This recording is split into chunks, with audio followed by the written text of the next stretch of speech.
I can't quite explain to you why, but we can't do that right now. It would be dangerous. I would love for you to have it, but we just can't possibly. Yeah, and I think the other part of this is that to your point, which is about complexity. Bernie saying, "Look, these things are not that complicated. That we can do Medicare for all. We already have Medicare. We can do a $15 minimum wage." People already suspect. It's not.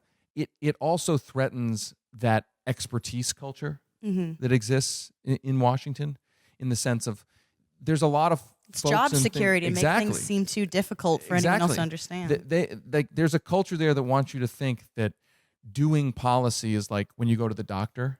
Like when you go to the doctor, right? Like the doctor's been to school for a zillion years to learn every single thing about whatever you're getting checked out. I mean, public policy, not saying it can't be complicated, but it's not inherently like that. It's not like, oh, sorry, you need like a doctor who's been to school for 50 years studying exactly this to know that we need a $15 minimum wage, right? Like, so Bernie's agenda in a lot of ways is kind of a threat to the overcomplicated presentation of fundamentally simple ideas. Yeah, exactly. Yeah.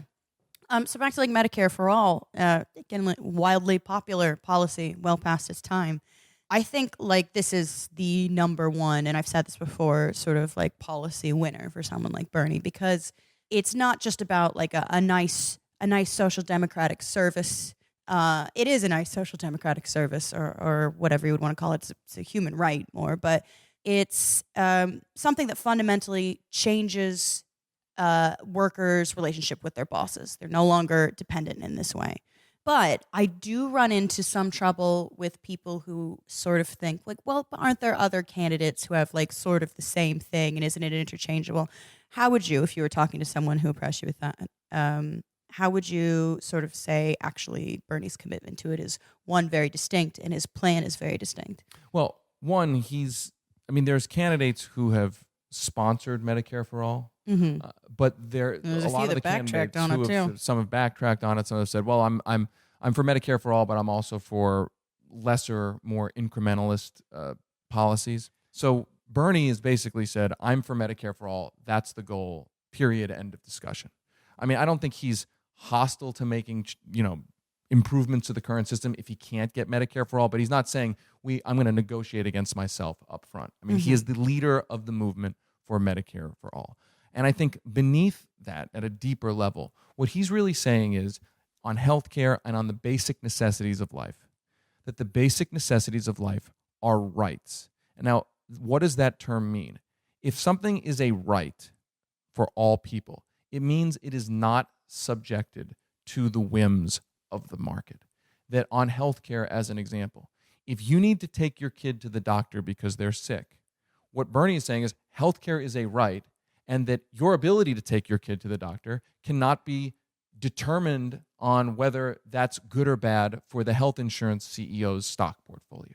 And it's the same thing down the line when we talk about a right to a living wage, a right to affordable housing, that if we look at what's different about what he's saying, that this idea of economic rights, that you have a right to the basic life and death necessities of life as a right, as a human right, that is fundamentally different than what, as far as I can tell, every candidate is basically arguing. Every candidate, there's a lot of candidates. I want to tweak the market this way. I want to, change capitalism this way. I want to change, the current system this way and tweak it this way and make a compromise here.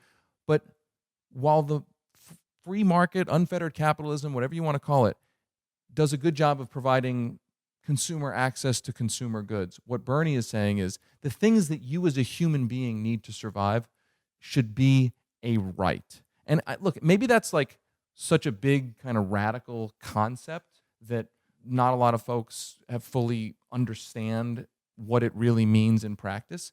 But I think like that's a huge distinguishing factor with Bernie and the other candidates, especially when we talk about healthcare. That's why he's the leader for Medicare for all. Because Medicare for all, however you want to structure the system, the inherent idea of Medicare for all is you get to go get the medical care that you need, regardless of your race, gender, sexual orientation, zip code, anything. It is a right. Mm-hmm. So, to pivot just slightly, so I have family who voted for Trump. We don't really talk that much about Trump. we do agree on not liking Hillary, so that tends to dominate the Thanksgiving table. But one of the things they do mention is that sort of Trump promised jobs. I do think this is the spot where Bernie really is the only Democrat with an edge.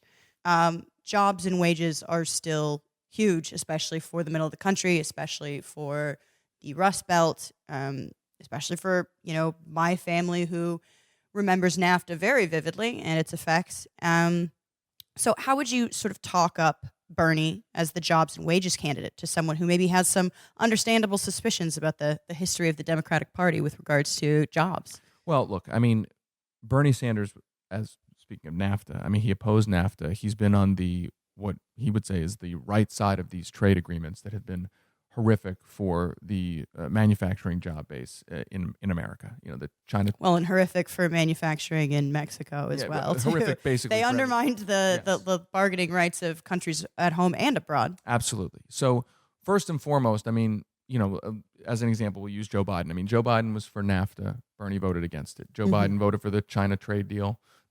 Bernie voted against it. So just in terms of the record, a person who has always been there fighting for workers, I mean, Bernie has been a guy who has never been afraid of being called a, quote, protectionist, right? Do you remember in the, early 90s through basically now, to be called a protectionist was like the worst thing you could be called in DC, right? Because you want to protect people's jobs. Like, this is apparently a bad thing, right? Bernie's always been somebody who said, essentially, like, you want to call me a protectionist and blame me for wanting to protect American jobs, like, bring that attack on. So I think that record, and I think also what he's saying about what he will do as president, as an example, one thing he has said he will do that at least I haven't heard any other candidate say they're going to do, that the president has the authority to walk into the job and sign an executive order saying we're not going to give government contracts to big companies that are offshoring American jobs. That Donald Trump has signed $50 billion, or at least the administration has put out $50 billion worth of contracts to companies that are actively offshoring their workforce from the United States.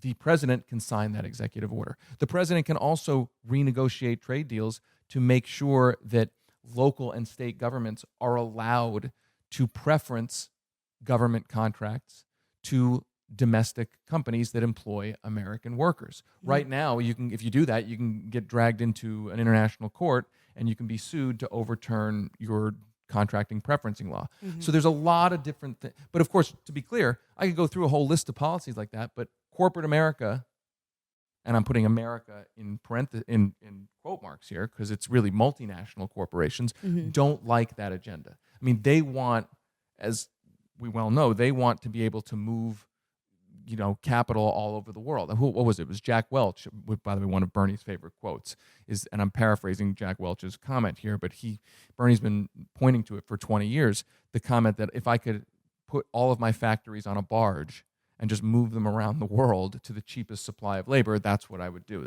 I'm basically paraphrasing a Jack Welch quote.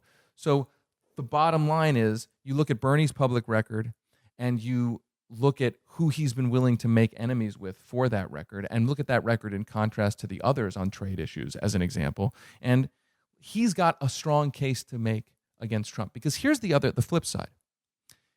Somebody who's voted for NAFTA, somebody who's voted for China PNTR, somebody who has pitched the TPP, they're going to potentially have a problem where Trump basically, if that's the nominee, Trump sits in the upper Midwest.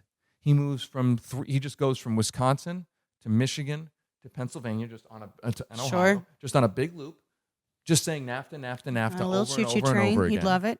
And Bernie can actually go to those states and say, you know what, you can't use that attack on me because I've been here, I've been doing it, and I actually have a critique of your existing trade policies in how they continue to sell out American workers. Right. Well, in addition to sort of trade, and there are things that, aren't particularly offshoreable. If we talk about a Green New Deal, we're going to be talking a lot of infrastructure stuff. I suppose we could, export the creation of stuff like solar panels or whatever. But a lot of this stuff is just going to be domestic construction. Those jobs should be public jobs. Those jobs should not be contracted to private companies. I think we've still got like, major sort of labor fights going on here with the construction unions trying to open up the shops. That's like, not only does it like, crush wages for some of the hardest work, it's incredibly dangerous to not have a closed shop union construction site. So, I mean, I think one of the great things about ideas like the Green New Deal isn't just that, we really need to deal with this whole climate change thing. It's that it's going to create a whole new public workforce. And those are the best jobs. Those are literally the best jobs. You can't be jerked around by a corporation. You have some security. You have maybe even a pension. And we really need to build out like our public sector a lot. And look, he's also the one saying that we need a federal jobs guarantee. I mean, that's one of the 21st Century Economic Bill of Rights that he put out there at the very beginning. The question for all of the other candidates is, and you've heard some of the other candidates scream socialism, right? Oh, Bernie's a socialist, right? I'm a capitalist. He's a socialist. Mm-hmm. And the question that they're all going to have to answer, or at least they should have to answer, is which of these economic rights do you oppose? Like, it's fine. You want to, at the top line, scream, Bernie's a socialist. Okay. All right. Mm-hmm. Well, what parts of his agenda do you oppose and why? And I have to say, that will end up being a very uncomfortable question to all of these candidates who are running in the Democratic primary. Now, the question will be, will they actually be asked that question? And so far, they haven't really been asked that question yet. Right. I mean, on the debates, will they Why be asked don't you think people deserve health care? That's a great question. Exactly. Which of these, okay, so you don't think health care should be an economic a right? Okay, well, why? What do you think it's working? If these other candidates are made to answer that question, I don't know what they're going to say, because it's not going to be that nice an answer. Mm-hmm. So on that, I guess one of the problems I actually do see with Reportage on Bernie is that it, I think, is sort of intentionally focuses on young voters, which has obviously had a lot of youth support, but it treats him like sort of a youth phenomenon, like a flight of fancy for those children. I think it's incredibly important.